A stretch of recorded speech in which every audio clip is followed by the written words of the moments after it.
Hello, back with another vocal video, still focusing on Patsy Rodenberg's book, The Need for Words, very deep into chapter 5 of this work, which is uh, seems to be where suddenly we're getting all the exercises. A lot of it beforehand was very much kind of commentary, kind of grumpy old lady stuff to be honest.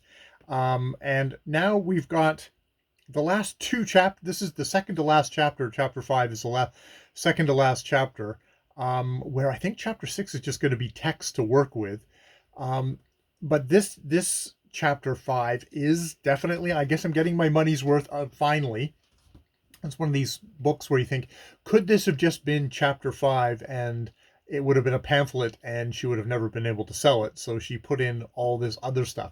I mean, I guess you could argue it's the intellectual framework around it, but I'm not really that accepting.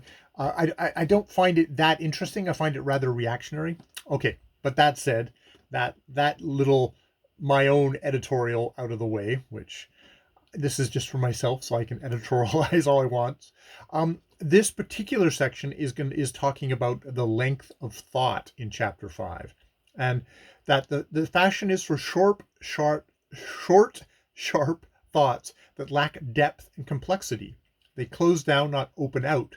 Like good writing, good speaking needs a variety. The short should mingle with the long. Simply by shortening and lengthening the units of our thinking, we can enhance our thoughts more fully. The form should complement the content. And then she gives you some exercises, which is one of those things that you notice on YouTube. People have varying ideas about that. Oftentimes, I think it does very much on the video side of things. It's like you should break your thoughts down into small chunks to deliver to an audience. If you deliver a whole bunch of stuff, it's like maybe the beginning part will get in and the end part will get in, but the majority of it won't, or it'll get muddled. There's something about the simplicity of communication. That said, it's a good idea to have short sentences and then have a little bit longer sentences. I don't know if she's probably not advocating for we should have a Johnsonian paragraph, paragraph long sentences, pages and pages long sentences. That just does not work in a vocal way. But just to vary it up, everything shouldn't be, if it's super short, everything is super short, it gets very choppy and monotonous that way. It's variety, I guess, is the way she's going for. So the exercises, I might just start off with the first exercise here and then work. The speaker should be able to tell a story in the shortest way possible. So tell a brief story in 1 minute. Repeat the exercise, telling the same story, but with the longest thoughts possible. Then changing the length of thought will make you think and feel differently. Now take both versions and attempt to tell the story with varying length of thoughts. What sorts of difference do you and the listeners notice? I don't have any listeners. I guess I will just try and tell a story the 3 ways, and I'll have to come back to it later and listen to it, and then I'll report with my no ums video, if I was able to make a different thing. I have thought that I was going to use my story time with Jay thing, where it's sort of turning into a prep thing for NaNoWriMo, where I would do it that way, but that's not gonna work out so great. Well, maybe I could just say like the first little bit of it, which is the opener of this story, which is so you should be able to tell a story in the shortest way possible. So I'm going to just do the opener, which, let's see if I can do that. I can give you first I should give you the précis, which will be the shortest way possible. So how do we start this? A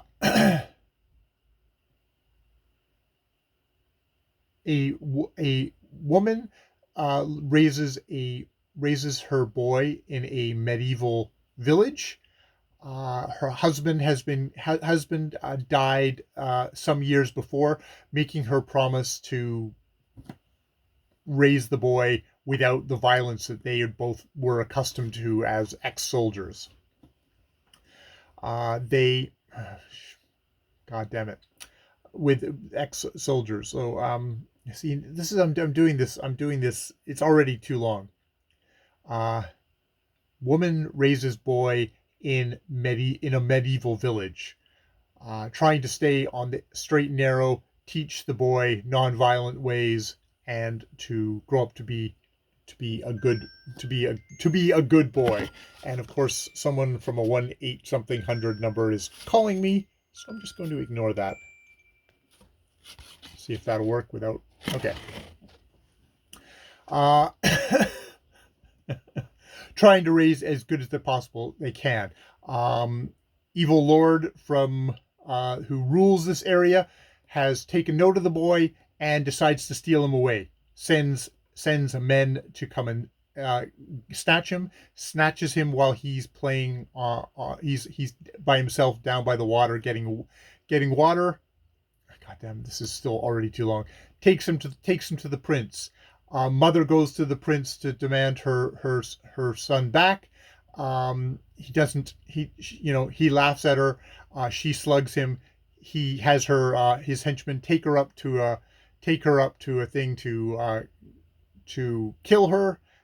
She struggles. She falls off the cliff. The heavy thinks she is dead.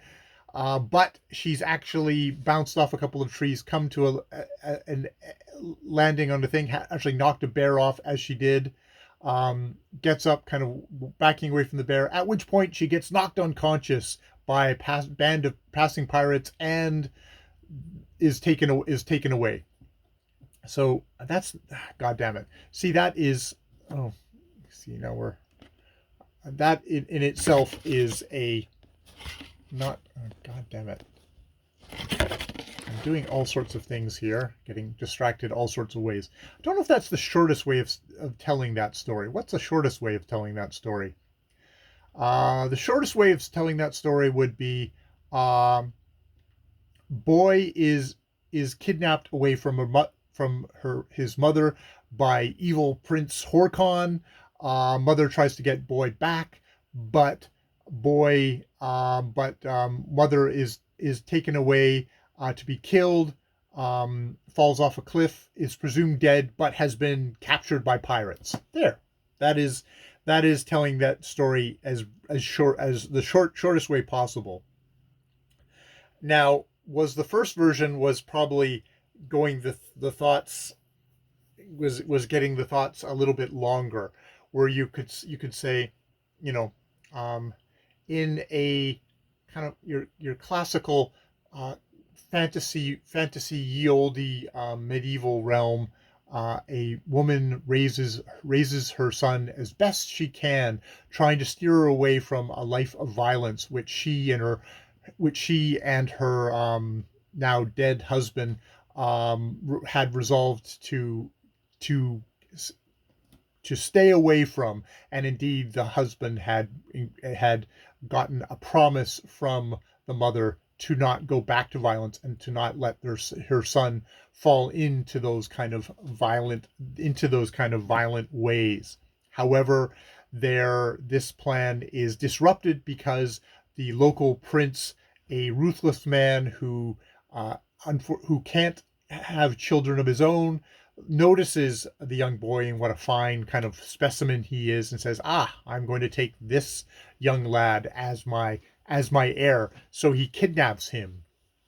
And when the mother comes to rescue him, the prince laughs at her, but she loses her temper, slugs him, quickly is overpowered by the Duke's men, also the prince's men. Also, she's feeling kind of a lot of shame for doing that in front of her son.